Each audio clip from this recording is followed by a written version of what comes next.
Ultraviolet sterilizers. I like to talk about UV because a lot of people don't like to talk about UV. There's a lot of misinformation out there. Even the good information is hard to get through sometimes. What I can say is that my 21 years of firsthand experience utilizing good UV sterilizers, I will never run a tank without one personally when I have I'm going to say expensive fish in it, I guess. That's kind of like my thing. I don't buy them because they're expensive. They just happen to be expensive, and it's a great insurance policy. So unfortunately, UV has been misinterpreted, and a lot of bad info has been spread out there. When it's properly applied, it not only clarifies your water column, but it can help control parasites and bacteria outbreaks on our fishes. And what we really don't hear about too often is it does the same for coral. There is one instance I can't say a lot about NDA-wise, but it was a coral wholesaler that was having a massive issue with giant acanthastria, now Micromussa lordhoensis colonies being imported, like $10,000 plus corals, and they were smoking out after like 3 days. I mean, they look beautiful, no razor clams, none of your typical stuff found inside these animals was found. And they kind of hooked up a little UV on a trial system separately, like a 57 watt Aqua UV or whatever, and it worked. And like 3 corals survived and the other 80% died. And I said, what the hell is going on? So we went out there. This was actually pre-10G. I went out there through another avenue and installed a bunch of UVs. 100% of the supply water went through a UV. It was very low fluence rate. That's UV dose is called fluence rate. It was a very low rate, meaning not a ton of water was moving through these things. But the UVs were fairly small. We were not controlling parasites. All we were controlling, if we hoped for, was bacteria. They got a couple more shipments in from the same place. All the other facilities that they were working with, importers, were having these same issues. Those UVs stopped the issue.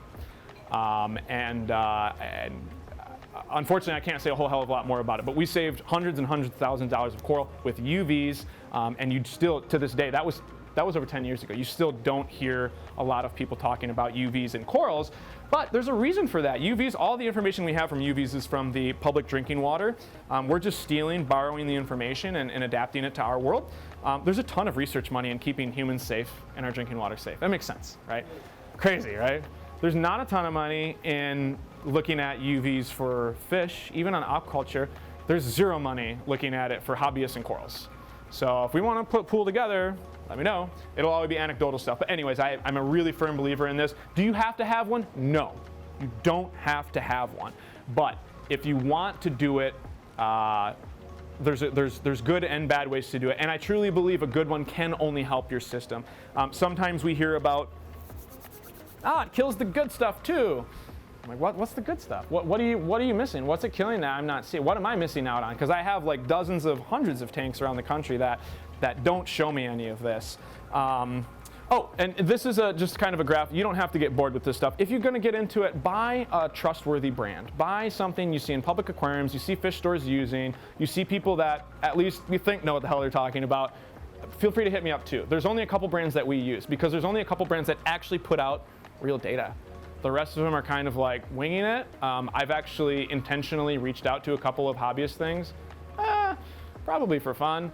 And I said, what's your fluence rates? You know, what can you do with this? And they didn't even know how to answer the question.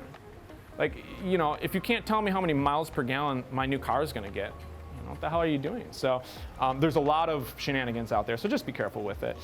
This is the PVC eye sump. That's a UV chamber there. So we go through our filter bags. 100% of the water going through this sump gets zapped. And then we're going through our moving biobed, and it's like a big sump like this, and then back to the tank. So 100% of this water gets zapped. That's how I like to implement them. Even if I'm doing like a canister version, I'm going to come out of my supply pump. I'm going to put 100% of my water through that UV and back up to the tank. That makes sure that I'm not short-circuiting it. It's really popular, and it still will work if you put a portion of your water into it, and a portion goes back to the sump or back up to the tank. That'll still work. It's just going to take longer to do its job because not 100% isn't going through. And that's, if I'm designing it from the beginning, that's typically what I'm going to do. The common thing that I'm told is that it kills a lot of the pods. I have a lot of pods in every tank that has UV, and yeah, maybe it's going to zorch them a little bit. Also, sterilization does just that. It's not killing them, it sterilizes them. So if a copepod goes through there, they're still alive when they come out, they just can't reproduce. And if you sat on that for long enough, you might not reproduce either. I don't know. This you can look right at. That is an opaque cover. It is very safe, but do not ever look at UVs for long-term exposure. It does work, and it's not good for us.